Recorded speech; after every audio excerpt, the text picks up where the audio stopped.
নমস্কাৰ ফ্ৰেণ্ডসকল, আজি আকৌ এটা গুৰুত্বপূৰ্ণ জব ইনফৰমেশ্যন ভিডিঅ' লৈ আহিছোঁ। তো ফ্ৰেণ্ডসকল, আজিৰ ভিডিঅ'টো হৈছে যে আৰটি হাইকোৰ্ট ৰিকনৰ ফালৰ পৰা তো কেইটামান পোষ্ট মুকলি কৰি দিছে।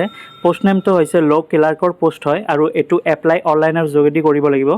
ইয়াতে টোটাল পোষ্ট আছে 8টামান পোষ্ট আছে আৰু ইয়াতে দৰমহা দিছে 30,000 টকা পাৰ মান্থ আপোনালোকৰ দৰমহা হ'ব আৰু এইটো এপ্লাই অনলাইনৰ জৰিয়তে কৰিব লাগিব।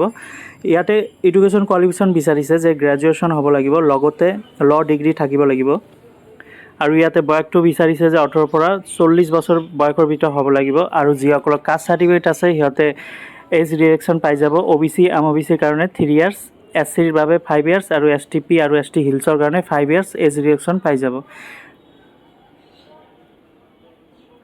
এমপ্লয়মেণ্ট এক্সচেঞ্জ চাৰ্টিফিকেটটো বিচাৰিছে। যিসকলৰ এমপ্লয়মেণ্ট এক্সচেঞ্জ কাৰ্ড আছে সিহঁতে আবেদন কৰিব পাৰিব আৰু যিসকলে বনোৱা নাই বনাই লওক। ফ্ৰেণ্ডসকল, এমপ্লয়মেণ্ট ৱেবছাইটত গৈ আপোনালোকে বনাব পাৰে।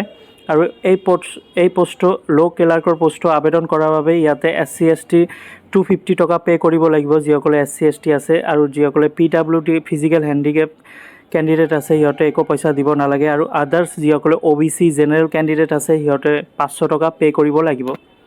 ফ্ৰেণ্ডসকল, এতিয়া কথা হ'ল যে ল' ক্লাৰ্কৰ পোষ্টৰ বাবে কেনেদৰে আবেদন কৰিব। এইটো মই ডেছক্ৰিপশ্যনৰ লিংকটো দি দিম, তাৰ পৰা কৈ আবেদন কৰিব পাৰিব, নহ'লে গুৱাহাটী হাইকোৰ্ট ৱেবছাইটত গৈ আপোনালোকে আবেদন কৰিব পাৰিব। ইয়াতে টোটাল 8টামান পোষ্ট আছে। তো ফ্ৰেণ্ডসকল, এইটো লাষ্ট ডেট হৈছে এপ্ৰিলৰ 25 তাৰিখৰ ভিতৰত আপোনালোকে আবেদন কৰিব লাগিব। তো আবেদন প্ৰক্ৰিয়া ষ্টাৰ্ট হৈ গৈছে। আপোনালোকে যিসকলে ইচ্ছুক কেণ্ডিডেট সিহঁতে আবেদন কৰিব পাৰে।